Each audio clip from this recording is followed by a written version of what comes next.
All right. So coach is going to keep it a buck here.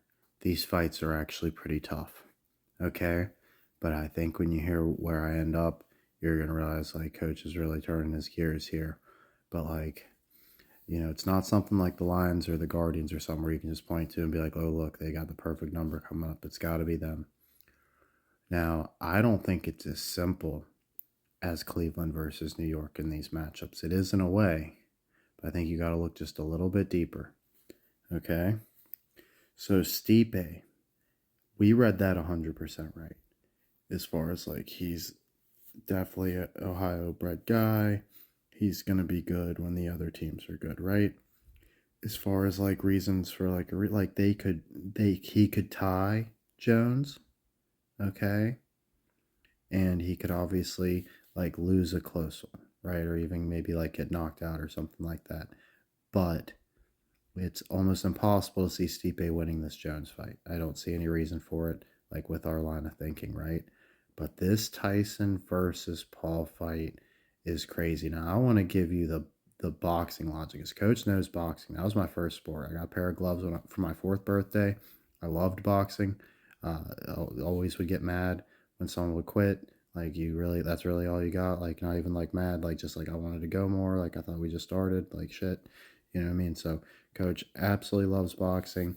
He's watched a shitload of fights, from, back when Tyson was big on pay per view and back to like the very beginning of like UFC, all that sort of stuff. Like, Coach has seen a lot of fights, okay? So, how I'm reading this one, if we're just talking like this is real, I got Tyson all day. I don't give a shit about old, right? Tyson's got decades more fight experience. You look at like Floyd Mayweather sparring, he's still got it, right? You know what I mean? Like in his 70s or whatever, at least until recently. Um, so, like, Tyson has the fight IQ. Tyson also has the pedigree. Like, Paul was, privileged. He was just a clown, doing stuff in front of a camera. Like, Tyson was on the main streets of New York, right? Like, starving, trying, hungry, trying to get something out of his life, right? Like Tyson's by the lore almost completely like self-made, right? A little bit of help from coach with Gus, and you know, uh, that's about it, really. Like Don King took his money. It's not like anybody else really did him any favors, right? You know what I mean? So Tyson worked for his, so he's got like more of the killer mentality, right? Now also, but as far as like the fight matchups and stuff, so it's like, yeah, Tyson can outthink him, all that sort of stuff. Paul is faster. Paul is probably even stronger at this point, right? But Tyson understands timing. So timing negates speed. So we got that one. As far as the power matchup, power's the last thing to go. You better believe Tyson's got a knockout for Paul, but is it now? That's the problem, right? And I'm actually thinking no.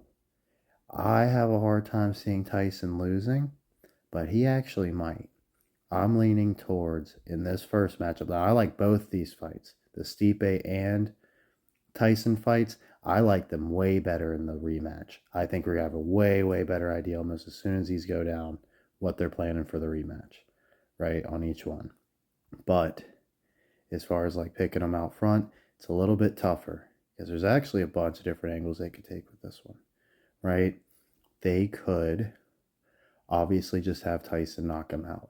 Why don't I like that? Because then it's hard to explain why the Cavaliers don't win, and I really don't think the Cavaliers win. I got the Lakers for real.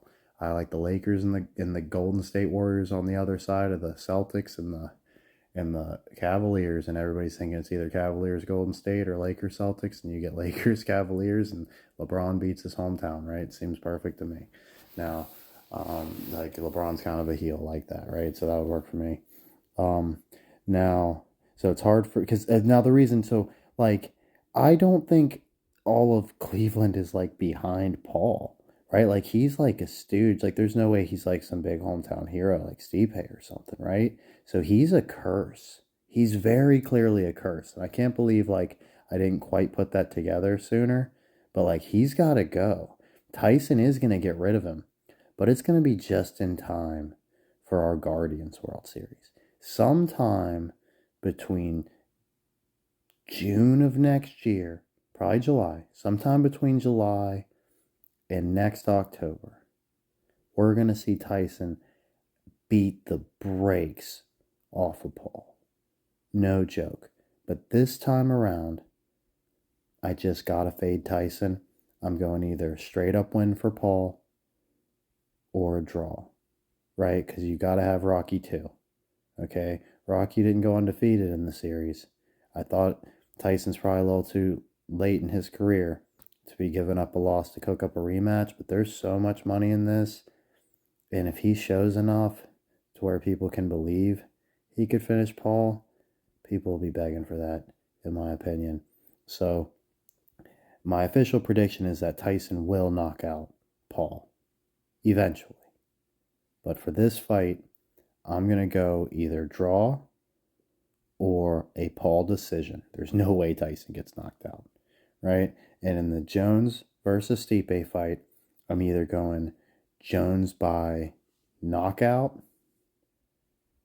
/ decision. They've been hyping up this knockout thing for Jones, so I'm really thinking he knocks him out. And obviously in the rematch, I got Stipe with a knockout right back, right? And then you have some crazy trilogy there. Whereas when Tyson beats Paul the second, even though it was a rematch or whatever, he just absolutely annihilates him. And like Paul just, there's a such thing as getting the fight knocked out of you. So that's what I think happens in the rematch, is that Tyson kills the pretender in Paul, right? He literally humbles Paul to who he really is, and he realizes, like, I don't need to be fighting people. Like, what am I doing? Right? Like, I think he has like a moment of clarity, and he probably actually turns face at that point. So that's what I got at that point, or for you at this point. Appreciate any feedback. I just wanted to clarify because now the reason I was able to think a little bit deeper, sometimes even though it's just like 50 cents or whatever, you see type of bet size coach is putting in, but it's actually your money you're putting in there. You put money on something like, Tyson to win. You know what I mean? You just start thinking that a little bit deeper. Like, was I so sure about that?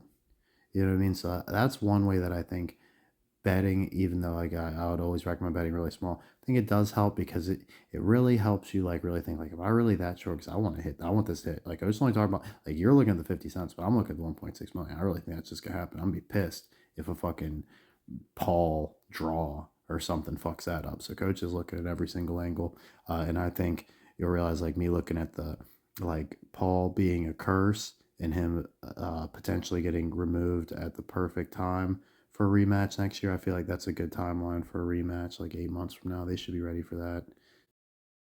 I'm actually going to cut just one little bit deeper. First of all, we got the one eye symbolism again, kind of. But as far as what's going down here, I have Jake Paul beating Tyson in the first matchup, but only on the scorecards. So everybody thinks it's rigged for Jake, right? So then when the rematch comes, Tyson has to knock him out, and does. So that's what I got there. And then Jones, I'm sticking to knocking out Stipe. So then when he finally runs through the rest of the division, like Aspinall, them, in a few short months, and then gets, like, because you get a few fights in a year, right? He might just beat Aspinall and go right back to Stipe, right? That's actually how I see it. You know what I mean? So, like, I think Stipe just has to hurt Jones, like, make it look like he could have beat Jones at some point in the fight, turn a rematch. Plus, he's Stipe, but Jones, like, just like a pretty famous, spectacular knockout. Like, it's gonna be one of those everybody has seen. So, Jones can do him pretty bad, and then obviously in the rematch, Stipe gets him back. Like, I'm thinking in the rematch, Stipe like beats him like in a decision, and then they actually do a trilogy where Stipe knocks him out and then ends his career. I think it's a real slow. I think we're pretty early on in the stages of all three of these tales, or both of these tales, I should say, as far as like the Paul versus Tyson and the Stipe versus Jones drama. So Yeah, the third tale would be like the story of Jones' personal life, right? Like, having his career ended, getting arrested, being a big public humiliation ritual.